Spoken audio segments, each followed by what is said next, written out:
Chapitre 3. Méthode de composition.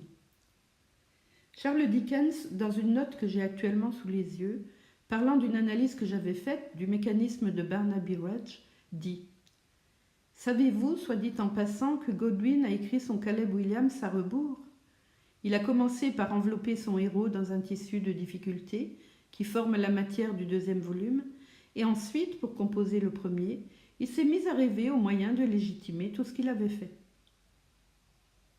Il m'est impossible de croire que tel a été précisément le mode de composition de Godwin, et d'ailleurs ce qu'il en avoue lui-même n'est pas absolument conforme à l'idée de M. Dickens.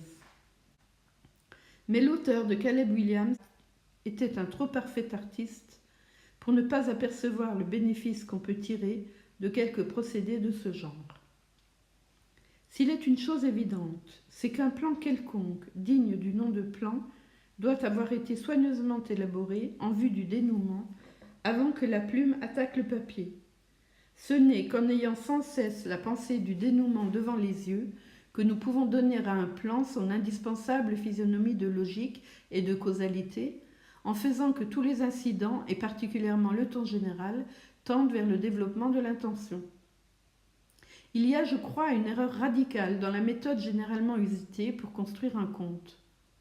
Tantôt l'histoire nous fournit une thèse, tantôt l'écrivain se trouve inspiré par un incident contemporain, ou bien, mettant les choses au mieux, il s'ingénie à combiner des événements surprenants, qui doivent former simplement la base de son récit, se promettant généralement d'introduire les descriptions, le dialogue ou son commentaire personnel, partout où une crevasse dans le tissu de l'action lui en fournit l'opportunité.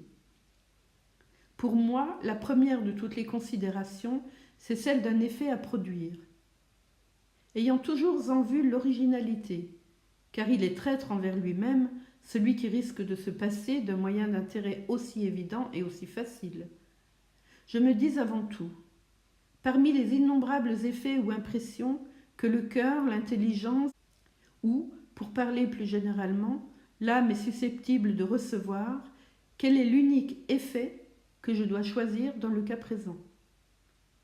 Ayant donc fait choix d'un sujet de roman et ensuite d'un vigoureux effet à produire, je cherche s'il vaut mieux le mettre en lumière, par les incidents ou par le ton, ou par des incidents vulgaires et un ton particulier, ou par des incidents singuliers et un ton ordinaire, ou par une égale singularité de ton et d'incident.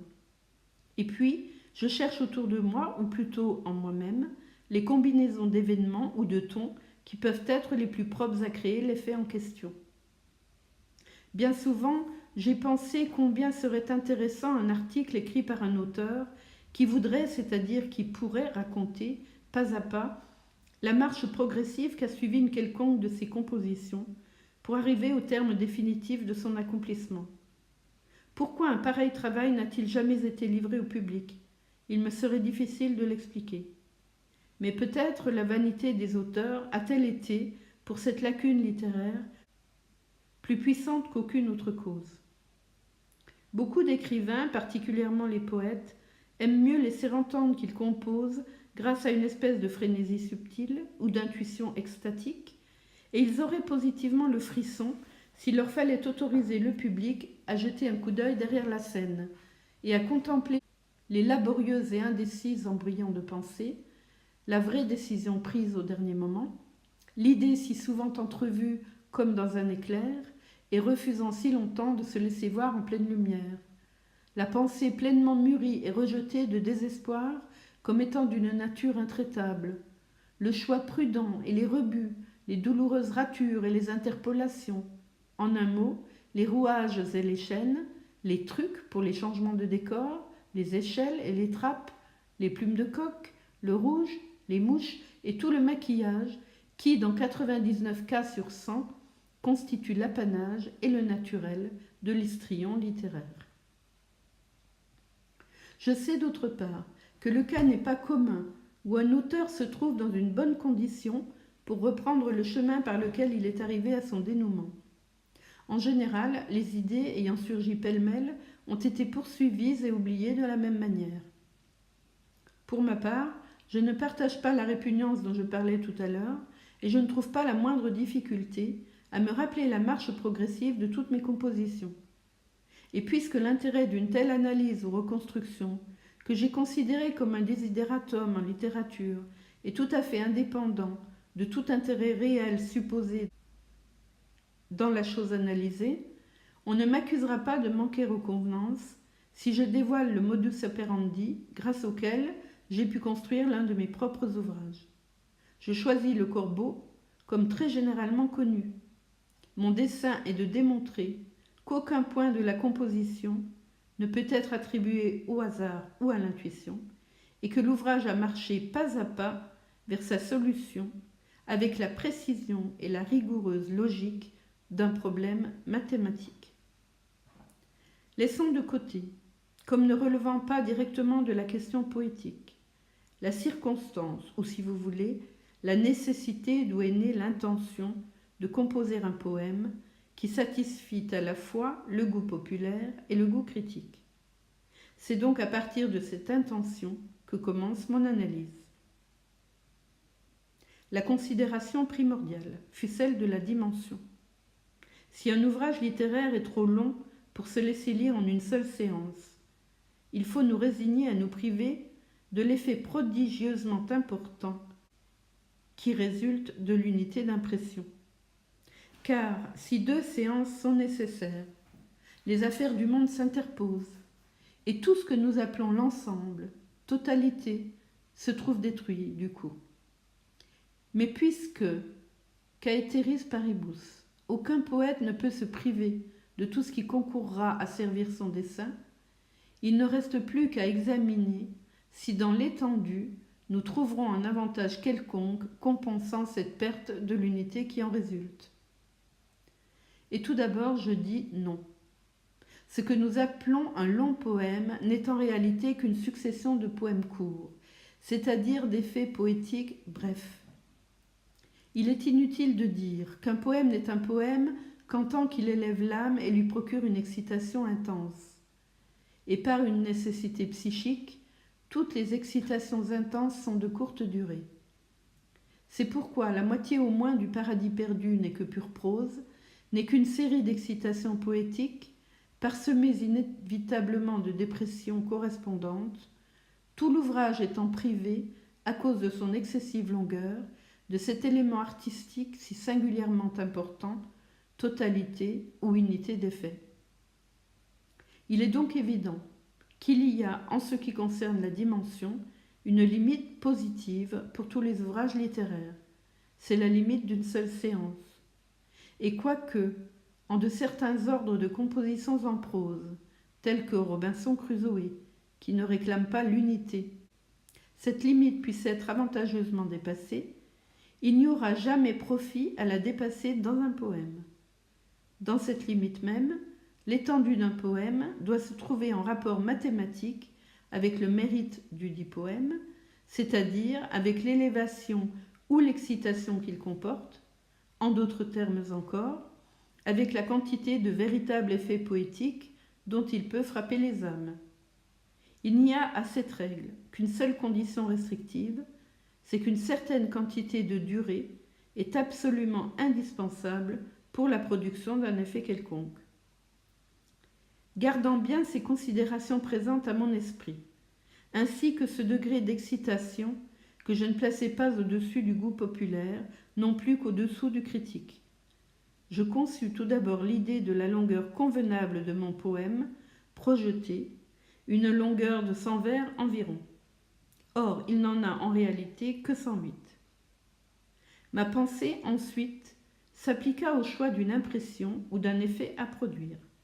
Et ici, je crois qu'il est bon de faire observer que, à travers ce labeur de construction, je gardais toujours présent à mes yeux le dessein de rendre l'œuvre universellement appréciable. Je serais emporté beaucoup trop loin de mon sujet immédiat si je m'appliquais à démontrer un point sur lequel j'ai insisté nombre de fois, à savoir que le beau est le seul domaine légitime de la poésie. Je dirai cependant quelques mots pour l'élucidation de ma véritable pensée, que quelques-uns de mes amis se sont montrés trop prompts à travestir. Le plaisir qui est à la fois le plus intense, le plus élevé et le plus pur, ce plaisir-là ne se trouve, je crois, que dans la contemplation du beau. Quand les hommes parlent de beauté, ils entendent non pas précisément une qualité, comme on le suppose, mais une impression. Bref, ils ont justement en vue cette violente et pure élévation de l'âme, non pas de l'intellect, non plus que du cœur, que j'ai déjà décrite, et qui est le résultat de la contemplation du beau. Or, je désigne la beauté comme le domaine de la poésie, parce que c'est une règle évidente de l'art que les effets doivent nécessairement naître de causes directes, que les objets doivent être conquis par les moyens qui sont le mieux appropriés à la conquête des dits objets. Aucun homme ne s'étant encore montré assez sot pour nier que l'élévation singulière dont je parle soit plus facilement à la portée de la poésie. Or, l'objet vérité ou satisfaction de l'intellect et l'objet passion ou excitation du cœur sont, quoiqu'ils soient aussi, dans une certaine mesure, à la portée de la poésie, beaucoup plus faciles à atteindre par le moyen de la prose. En somme, la vérité réclame une précision et la passion une familiarité. Les hommes vraiment passionnés me comprendront. Absolument contraire à cette beauté, qui n'est autre chose, je le répète, que l'excitation ou le délicieux enlèvement de l'âme. De tout ce qui a été dit jusqu'ici, il ne suit nullement que la passion ou même la vérité ne puisse être introduite, et même avec profit, dans un poème, car elles peuvent servir à élucider ou à augmenter l'effet général, comme les dissonances en musique, par contraste. Mais le véritable artiste s'efforcera toujours d'abord de les réduire à un rôle favorable au but principal poursuivi, et ensuite de les envelopper autant qu'il le pourra dans ce nuage de beauté qui est l'atmosphère et l'essence de la poésie. Regardant conséquemment le beau comme ma province, quel est, me dis-je alors, le ton de sa plus haute manifestation? Tel fut l'objet de ma délibération suivante. Or, toute l'expérience humaine confesse que ce ton est celui de la tristesse. Une beauté de n'importe quelle famille, dans son développement suprême, pousse inévitablement aux larmes une âme sensible. La mélancolie est donc le plus légitime de tous les tons poétiques. La dimension, le domaine et le ton étant ainsi déterminés, je me mis à la recherche, par la voie de l'induction ordinaire, de quelques curiosités artistiques et piquantes qui me puissent servir comme de clé dans la construction du poème, de quelques pivots sur lesquels put tourner toute la machine. Méditant soigneusement sur tous les effets d'art connus, ou plus proprement sur tous les moyens d'effet, le mot étant entendu dans le sens scénique, je ne pouvais m'empêcher de voir immédiatement qu'aucun n'avait été plus généralement employé que celui du refrain. L'universalité de son emploi suffisait pour me convaincre de sa valeur intrinsèque et m'épargnait la nécessité de le soumettre à l'analyse. Je ne le considérais toutefois qu'en tant que susceptible de perfectionnement, et je vis bientôt qu'il était encore dans un état primitif. Tel qu'on en use communément, le refrain non seulement est limité au vers lyrique, mais encore la vigueur de l'impression qu'il doit produire dépend de la puissance de la monotonie dans le son et dans la pensée. Le plaisir est tiré uniquement de la sensation d'identité, de répétition. Je résolus de varier l'effet pour l'augmenter en restant généralement fidèle à la monotonie du son, pendant que j'altérerais continuellement celle de la pensée, c'est-à-dire que je me promis de produire une série continue d'effets nouveaux par une série d'applications variées du refrain, le refrain en lui-même restant presque toujours semblable. Ces points établis, je m'inquiétais ensuite de la nature de mon refrain. Puisque l'application devait être fréquemment variée, il est clair que ce refrain devait lui-même être bref, car il y aurait eu une insurmontable difficulté à varier fréquemment les applications d'une phrase un peu longue. La facilité de variation serait naturellement en proportion de la brièveté de la phrase. Cela me conduisit tout de suite à prendre un mot unique comme le meilleur refrain. Alors s'agita la question relative au caractère de ce mot. Ayant arrêté dans mon esprit qu'il y aurait un refrain, la division du poème en stances apparaissait comme un corollaire nécessaire, le refrain formant la conclusion de chaque stance.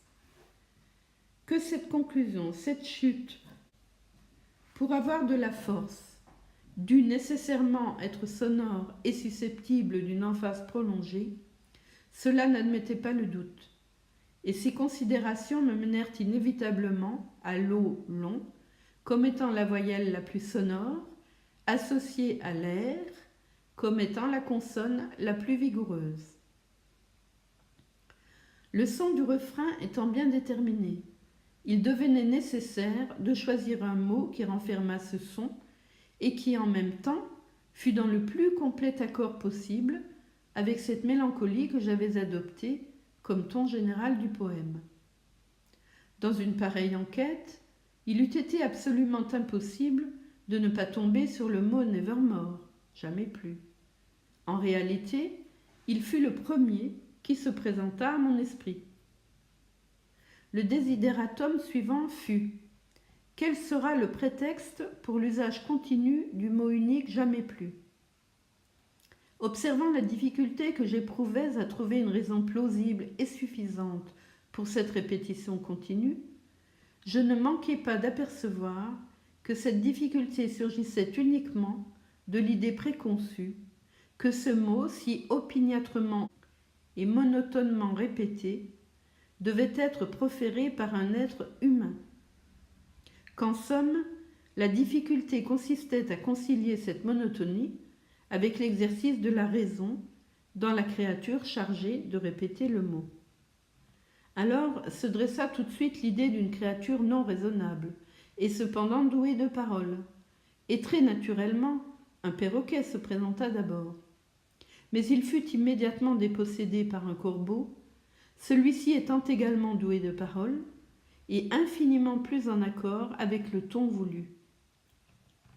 J'étais donc enfin arrivé à la conception d'un corbeau, le corbeau, oiseau de mauvais augure, répétant opiniâtrement le mot jamais plus, à la fin de chaque stance dans un poème d'un ton mélancolique et d'une longueur d'environ 100 vers. Alors, ne perdant jamais de vue le superlatif ou la perfection dans tous les points, je me demandais: de tous les sujets mélancoliques, quel est le plus mélancolique, selon l'intelligence universelle de l'humanité? La mort, réponse inévitable. Et quand, me dis-je, ce sujet, le plus mélancolique de tous, est-il le plus poétique? D'après ce que j'ai déjà expliqué assez amplement, on peut facilement deviner la réponse, c'est quand il s'allie intimement à la beauté. Donc, la mort d'une belle femme est incontestablement le plus poétique sujet du monde, et il est également hors de doute que la bouche la mieux choisie pour développer un pareil thème est celle d'un amant privé de son trésor. J'avais dès lors à combiner ces deux idées, un amant pleurant sa maîtresse défunte et un corbeau répétant continuellement le mot jamais plus. Il fallait les combiner et avoir toujours présent à mon esprit le dessein de varier à chaque fois l'application du mot répété. Mais le seul moyen possible pour une pareille combinaison était d'imaginer un corbeau se servant du mot dont il s'agit pour répondre aux questions de l'amant. Et ce fut alors que je vis tout de suite toute la facilité qui m'était offerte pour l'effet auquel mon poème était suspendu, c'est-à-dire l'effet à produire par la variété dans l'application du refrain. Je vis que je pouvais faire prononcer la première question par l'amant, la première à laquelle le corbeau devait répondre jamais plus, que je pouvais faire de la première question une espèce de lieu commun, de la seconde quelque chose de moins commun, de la troisième quelque chose de moins commun encore, et ainsi de suite, jusqu'à ce que l'amant, à la longue, tiré de sa nonchalance par le caractère mélancolique du mot, par sa fréquente répétition, et par le souvenir de la réputation sinistre de l'oiseau qui le prononce, se trouva agité par une excitation superstitieuse et lança follement des questions d'un caractère tout différent, des questions passionnément intéressantes pour son cœur.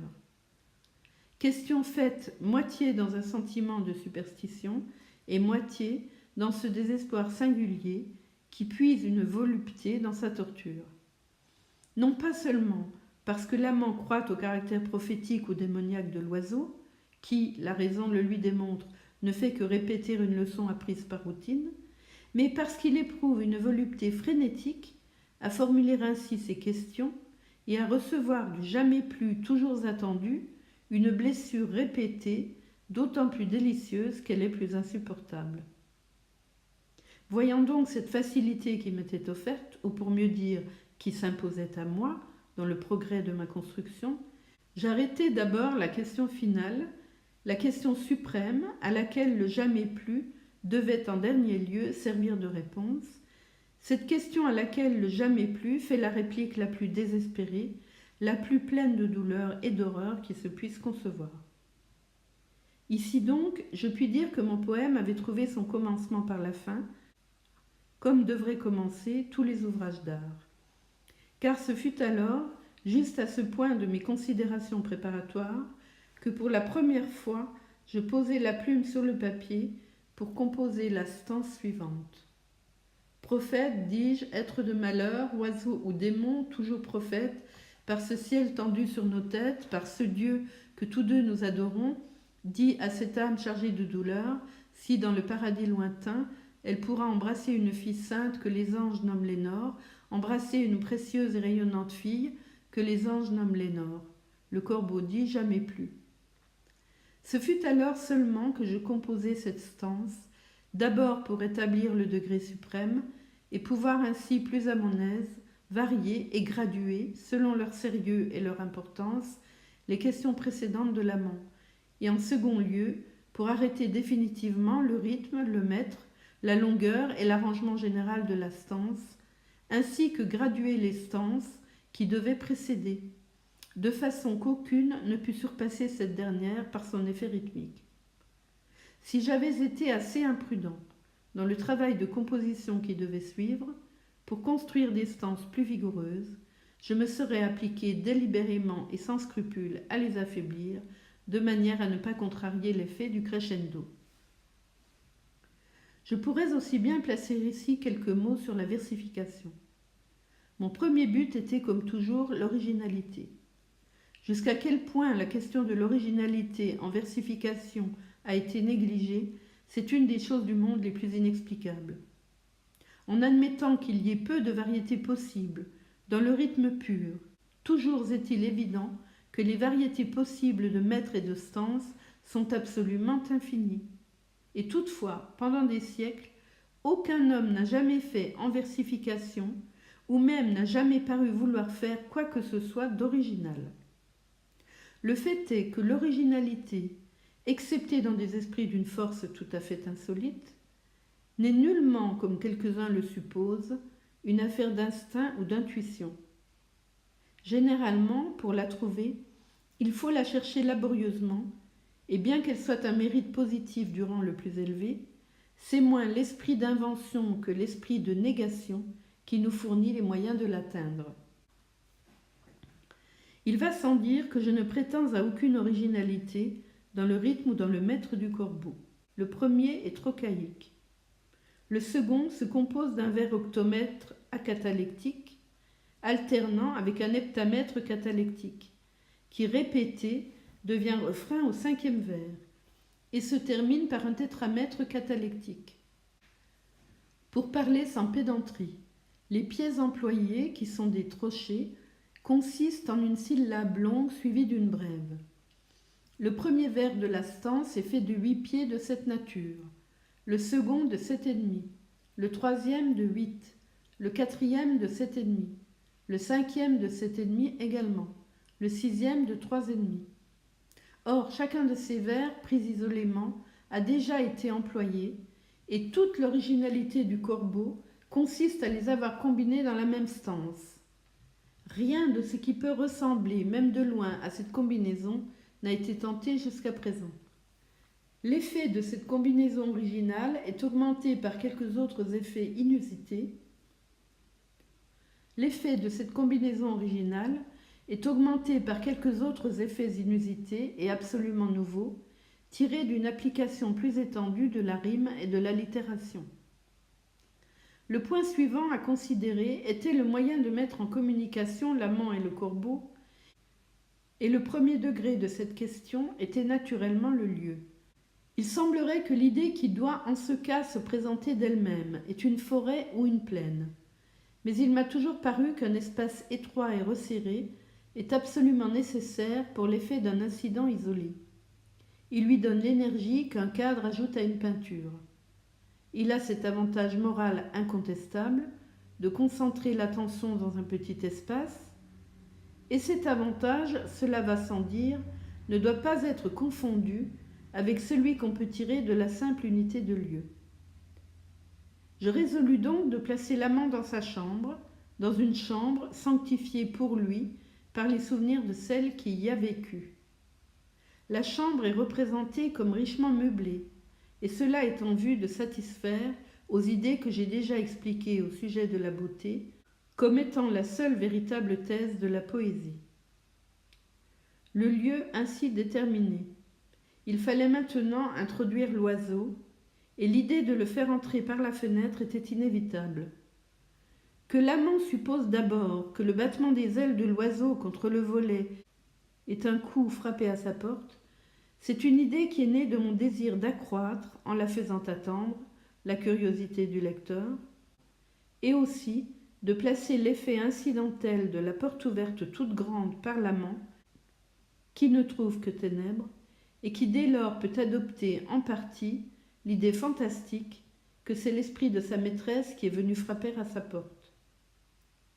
J'ai fait la nuit tempétueuse, d'abord pour expliquer ce corbeau cherchant l'hospitalité, ensuite pour créer l'effet du contraste avec la tranquillité matérielle de la chambre. De même, j'ai fait aborder l'oiseau sur le buste de Pallas pour créer le contraste entre le marbre et le plumage. On devine que l'idée du buste a été suggérée uniquement par l'oiseau.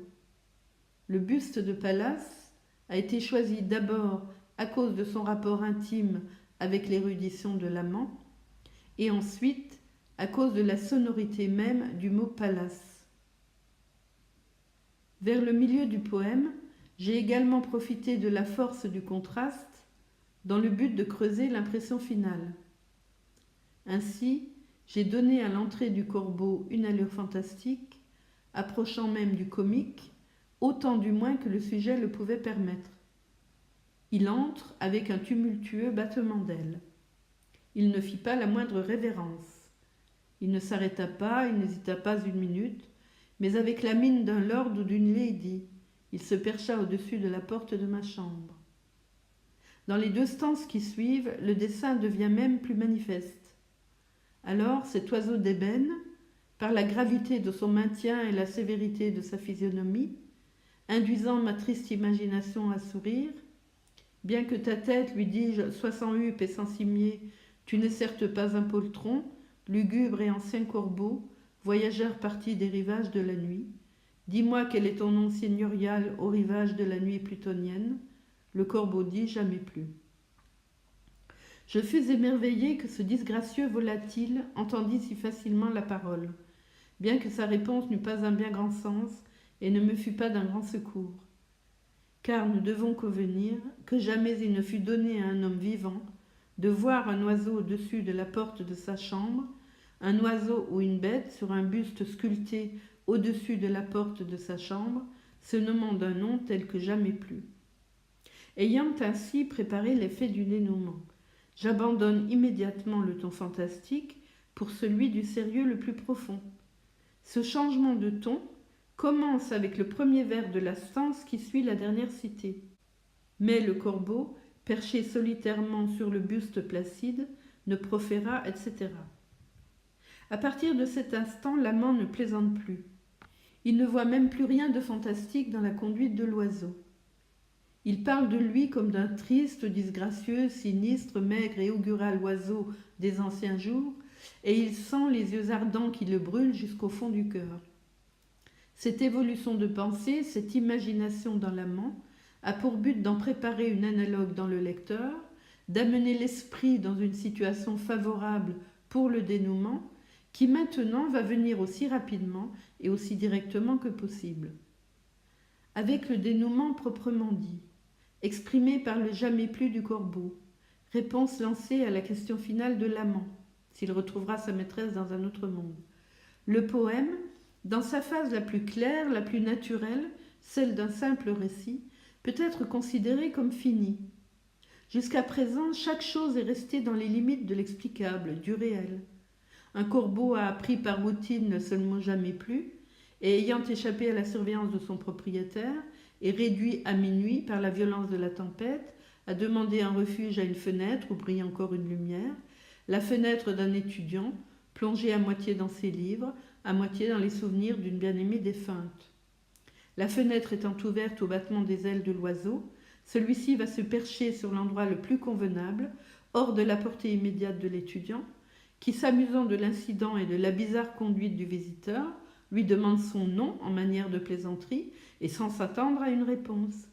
Le corbeau, interrogé, répond par son mot habituel, jamais plus, mot qui trouve immédiatement un écho mélancolique dans le cœur de l'étudiant. Et celui-ci, exprimant tout haut les pensées qui lui sont suggérées par la circonstance, est frappé de nouveau par la répétition du jamais plus. L'étudiant se livre aux conjectures que lui inspire le cas présent, mais il est poussé bientôt par l'ardeur du cœur humain à se torturer soi-même, et aussi par une sorte de superstition, à proposer à l'oiseau des questions choisies de telle sorte que la réponse attendue, l'intolérable jamais plus, doit lui apporter, à lui, l'amant solitaire, la plus affreuse moisson de douleur. C'est dans cet amour du cœur pour sa torture, poussé à la dernière limite, que le récit, dans ce que j'ai appelé sa première phase, sa phase naturelle, trouve sa conclusion naturelle. Et jusqu'ici, rien ne s'est montré qui dépasse les limites de la réalité. Mais dans des sujets manœuvrés de cette façon, avec quelque habileté qu'il le soit, avec quelque luxe d'incident qu'on le suppose, il y a toujours une certaine âpreté, une nudité qui choque un œil d'artiste. Deux choses sont éternellement requises. L'une, une certaine somme de complexité, ou plus proprement de combinaison. L'autre, une certaine quantité d'esprit suggestif, quelque chose comme un courant souterrain de pensée, non visible, indéfini. C'est cette dernière qualité qui donne à un ouvrage d'art cet air opulent, cette apparence cossue, pour tirer de la conversation journalière un terme efficace, que nous avons trop souvent la sottise de confondre avec l'idéal. C'est l'excès dans l'expression du sens qui ne doit être qu'insinué. C'est la manie de faire du courant souterrain d'une œuvre le courant visible et supérieur, qui change en prose, et en prose de la plus plate espèce, la prétendue poésie des soi-disant transcendantalistes. Fort de ces opinions, j'ajoutais les deux stances qui ferment le poème, leur qualité suggestive étant destinée à pénétrer tout le récit qui les précède. Le courant souterrain de la pensée se laisse voir pour la première fois dans ces vers. Arrache ton bec de mon cœur et précipite ton spectre loin de ma porte. Le corbeau dit jamais plus.